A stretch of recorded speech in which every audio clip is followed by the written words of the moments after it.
to. Bakit? Trip lang.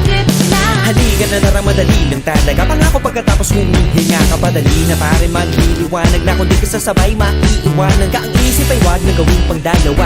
Dahil isa lang ito. Ang gusto lang naman ito ay maging masaya. Para di ka mabato ay iwasan mo ang pananatili sa isang lugar. Ibig ko sabihin ay huwag ka papasakop sa takot, wag ka papasakop. Kapag nangate, di ka matito isipin mo. Hinipan na lahat ng karanasan mo dito sa mundo. Bilang tao, gano'n pa rin hindi nagbago. Pinakamasaya yung di pinlano. Kasi pag di mo ka alam, di nakakatakot pero exciting naman.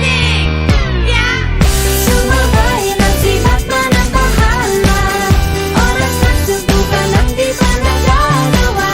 Minsan lang kaya magpakaligaya. Mag-enjoy, magsaya, walang mawawala.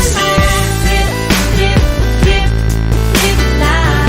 Trip, trip, trip, trip lang. May gusto kong gawin pero nangangamba na baka mga tao tawanan ka. Nais kumanta pero di mo forte. 5 piso lang naman ang karaoke. Go!